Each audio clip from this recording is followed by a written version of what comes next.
800 साल पहले तक इस जमीन पर इंसान का एक पैर भी नहीं पड़ा था।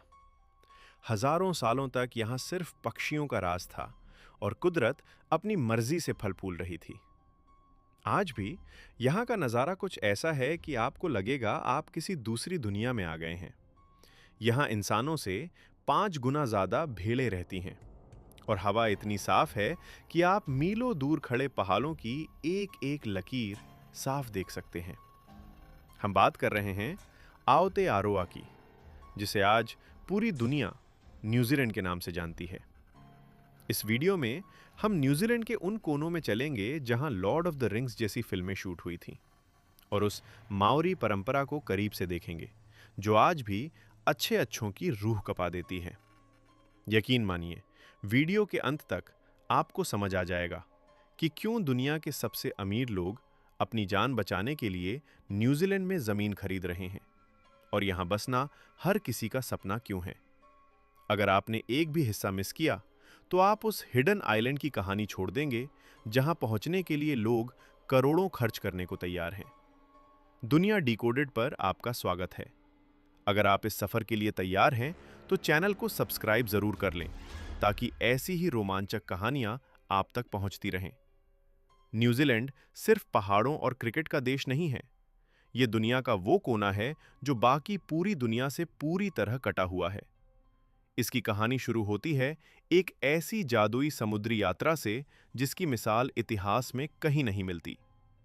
आज से करीब 700-800 साल पहले जब दुनिया के बाकी हिस्सों में बड़े-बड़े साम्राज्य बन रहे थे, तब प्रशांत महासागर की लहरों के बीच कुछ साहसी नाविक अपनी छोटी सी नावों पर सवार होकर निकल पड़े थे। उनके पास न कोई मैप था, न कोई कंपास। वे सिर्फ तारों की चाल और समुद्र की लहरों को पढ़कर रास्ता तय कर रहे थे।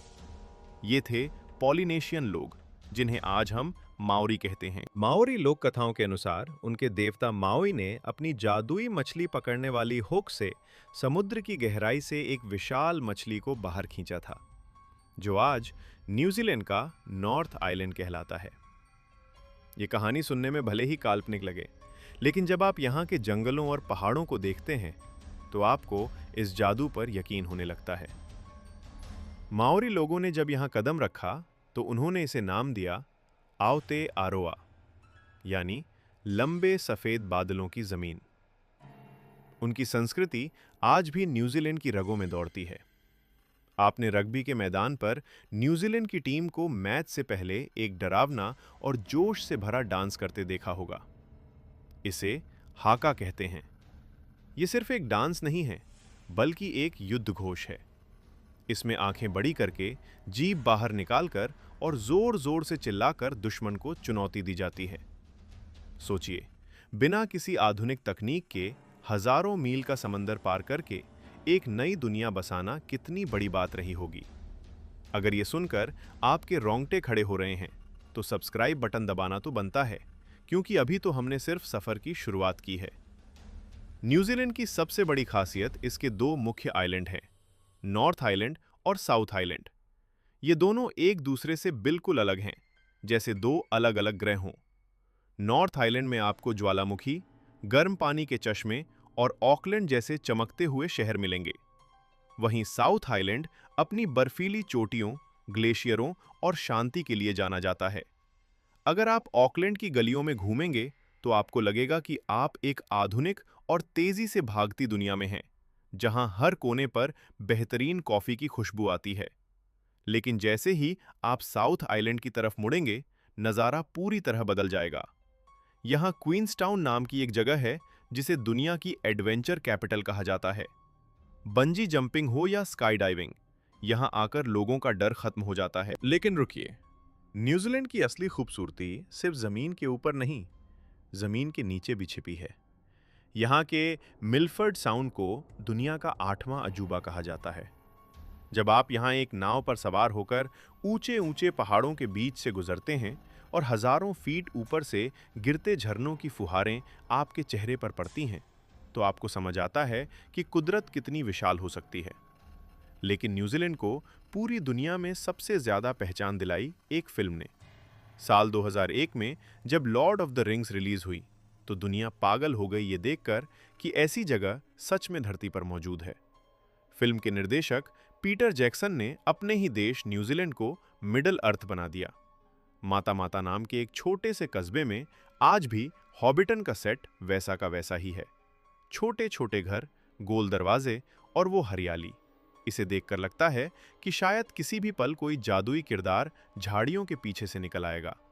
क्या आपको पता है कि इस फिल्म का न्यूजीलैंड की अर्थव्यवस्था पर इतना गहरा असर पड़ा कि सरकार ने एक समय पर बाकायदा minister for Lord of the rings तक नियुक्त कर दिया था। अब जो मैं आपको बताने वाला हूं, उसे सुनकर आप दंग रह जाएंगे। न्यूजीलैंड के लोग खुद को गर्व से क्यूवी कहते हैं, लेकिन ये क्यूवी सिर्फ एक फल नहीं है। क्यूवी दरअसल यहाँ का एक अनोखा पक्षी है जो उड़ नहीं सकता। इसके पंख नहीं होते और ये सिर्फ न्यूजीलैंड में ही पाया जाता है।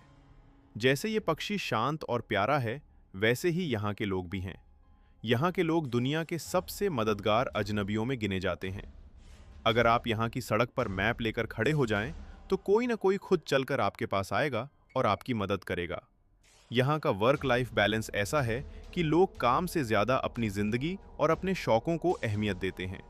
शाम के 5 बजते ही दफ्तर खाली हो जाते हैं और लोग अपने परिवार के साथ समुद्र किनारे या पहाड़ों पर निकल जाते हैं। क्या आप ऐसी जगह घर बनाना चाहेंगे जहां ना कोई सांप हो, ना कोई जहरीला जानवर और ना ही कोई शिकारी? जी हाँ, न्यूजीलैंड में एक भी सांप नहीं पाया जाता। यहाँ की हवा में वो ताजगी है जो आपके फेफड़ों को सुकून से भर देती है। अगर आप यहाँ के रोटोरुआ शहर में कदम रखेंगे तो आपको हवा में गंधक यानी सल्फर की एक अजीब सी महक आएगी। यहाँ ज़मीन के नीचे इतनी गर्मी है कि मिट्टी के कुंड उबलते रहते हैं और ज़मीन से अचानक 30 मीटर ऊंचे गर्म पानी के फव्वारे फूट पड़ते हैं। ये नज़ारा जितना खूबसूरत है उतना ही डरावना भी, क्योंकि ये याद दिलाता है कि हम एक जलते हुए ज्वालामुखी के ऊपर खड़े हैं। लेकिन न्यूजीलैंड के बारे में एक ऐसी बात भी है जो शायद ही किसी को पता हो। इसे दुनिया का सेफ हाउस कहा जाता है। दुनिया के सबसे बड़े अरबपति जैसे सिलिकॉन वैली के बड़े कारोबारी यहाँ हजारों एकड़ जमीन खरीद रहे हैं। उनका मानना है कि अगर कभी दुनिया में कोई बड़ी तबाही आई तो न्यूजीलैंड वो जगह होगी जहाँ इंसान सबसे सुरक्षित रहेगा। यहाँ का एकांत यानी बाकी दुनिया से इसकी दूरी आज इसकी सबसे बड़ी ताकत बन गई है। लेकिन इसकी एक कीमत भी है। यहाँ जमीन और घरों के दाम आसमान छू रहे हैं और आम न्यूजीलैंड वासियों के लिए घर खरीदना एक सपना बनता जा रहा है। क्या न्यूजीलैंड सिर्फ अमीरों का खेल का मैदान बनकर रह जाएगा? ये एक बड़ा सवाल है। खैर, ये तो हुई इंसानों और ज़मीन की बात, लेकिन न्यूजीलैंड का आसमान कुछ और ही कहानी कहता है। यहाँ का Aoraki Mackenzie international dark sky reserve दुनिया की उन चुनिंदा जगहों में से है जहां रात को आसमान इतना साफ होता है कि आपको पूरी मिल्की वे गैलेक्सी नग्न आंखों से दिखाई देती है। जब आप उस अंधेरे में ऊपर देखते हैं तो ऐसा लगता है जैसे आप सितारों के समंदर में तैर रहे हों। वहां की शांति आपको खुद से मिलने का मौका देती है। वो एक ऐसा पल होता है जब आपको एहसास होता है कि हम इस ब्रह्मांड में कितने छोटे हैं और ये धरती कितनी अनमोल है। न्यूजीलैंड ने दुनिया को बहुत कुछ सिखाया है। 1893 में ये दुनिया का पहला ऐसा देश बना जिसने महिलाओं को वोट देने का अधिकार दिया। यहाँ की राजनीति और समाज हमेशा से प्रगतिशील रहा है। यहाँ की पूर्व प्रधानमंत्री जेसिंडा अर्डर्न ने दुनिया को दिखाया कि कैसे करुणा और ताकत के साथ एक देश को चलाया जा सकता है। यहाँ का समाज अपनी माओरी जड़ों को भूलता नहीं है, बल्कि उन्हें गर्व से अपने साथ लेकर चलता है। आज भी न्यूजीलैंड के हर सरकारी काम में माओरी भाषा और परंपराओं का सम्मान किया जाता है। यहाँ के कुछ तथ्य तो आपको हैरान कर देंगे।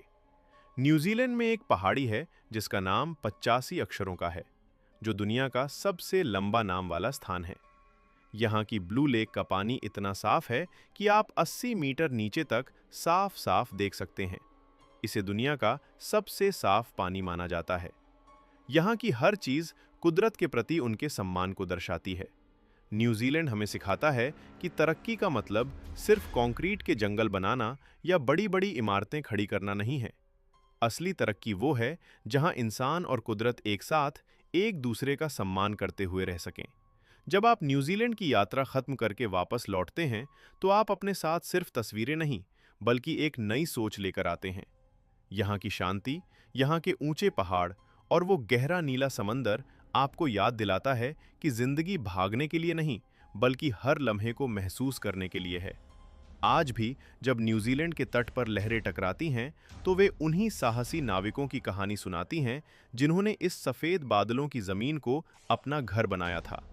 वे लहरें हमसे कहती हैं कि चाहे दुनिया कितनी भी बदल जाए, कुछ चीजें हमेशा वैसी ही रहनी चाहिए, जैसे यहाँ की हवा, यहाँ के पहाड़ और यहाँ का सुकून। अगली बार जब आप आसमान में बादलों को देखें, तो याद रखिएगा कि कहीं दूर दुनिया के एक कोने में एक ऐसी जगह है जहां वक्त आज भी ठहर सा गया है। एक ऐसी जमीन जहां इंसान सबसे आखिर में पहुंचा, लेकिन उसने वहां स्वर्ग जैसा एहसास ढूंढ लिया।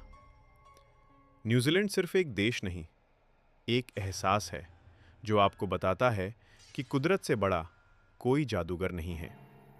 अगर आपको ये सफ़र पसंद आया और आप न्यूजीलैंड की इन वादियों को अपनी आंखों से देखना चाहते हैं, तो कमेंट्स में यस ज़रूर लिखें। आपकी राय हमारे लिए बहुत कीमती है। इस खूबसूरत देश की कहानी को यही विराम देते हैं, लेकिन याद रखिए, दुनिया रहस्यों से भरी है और हम दुनिया डिकोडेड पर ऐसे ही अनकहे किस्से आपके लिए लाते रहेंगे। न्यूजीलैंड की ये यात्रा हमें सिखाती है कि हमें अपनी धरती को संजो कर रखना चाहिए, ताकि आने वाली पीढ़ियां भी इसी तरह सितारों भरे आसमान और साफ पानी के झरनों का आनंद ले सकें। चलिए फिर मिलते हैं एक और नई कहानी के साथ, किसी और अनकहे कोने की तलाश में। तब तक के लिए कुदरत का सम्मान करें और अपनी दुनिया को करीब से देखते रहें। न्यूजीलैंड की हरियाली और वहाँ की शुद्धता हमें ये याद दिलाती रहती है कि विकास और पर्यावरण का संतुलन बनाना असंभव नहीं है। वहाँ के लोग अपनी नदियों को जीवित इंसान का दर्जा देते हैं, जो ये दिखाता है कि वे प्रकृति को सिर्फ संसाधन नहीं, बल्कि अपने परिवार का हिस्सा मानते हैं। इस सोच को अगर पूरी दुनिया अपना ले, तो शायद हमारी धरती फिर से वैसी ही हरी भरी हो सकती है जैसी वह सदियों पहले थी। न्यूजीलैंड की यात्रा हमें केवल भौगोलिक सुंदरता नहीं दिखाती, बल्कि जीने का एक नया नजरिया भी देती है। वहाँ के शांत वातावरण में बैठकर जब आप पक्षियों की चहचहाहट सुनते हैं, तो आपको महसूस होता है कि असली सुख सादगी में ही है। उम्मीद है कि न्यूजीलैंड का यह सफर आपके दिल को छू गया होगा और आपको इस अद्भुत देश के बारे में बहुत कुछ नया जानने को मिला होगा। हम आगे भी आपके लिए ऐसी ही जानकारियां लाते रहेंगे, जो आपको दुनिया के अलग अलग कोनों से रूबरू कराएंगी। न्यूजीलैंड की यादें हमेशा हमारे जहन में ताज़ा रहेंगी, क्योंकि ये देश वाकई में कुदरत का एक अनमोल तोहफा है। यहाँ की हर घाटी और हर झील अपनी एक अलग कहानी कहती है, जिसे सुनने के लिए बस थोड़ा ठहरने की ज़रूरत है। न्यूजीलैंड की इस यात्रा में हमारे साथ बने रहने के लिए शुक्रिया। हमें उम्मीद है कि आप अपनी अगली छुट्टियों में इस लंबे सफ़ेद बादलों की ज़मीन पर जाने का विचार ज़रूर करेंगे। तब तक के लिए अपनी जिज्ञासा को बनाए रखें और दुनिया के रहस्यों को हमारे साथ डिकोड करते रहें। न्यूजीलैंड की ये गाथा हमें प्रेरित करती है कि हम भी अपने आसपास की प्रकृति की रक्षा करें और उसे आने वाली नस्लों के लिए सुरक्षित रखें।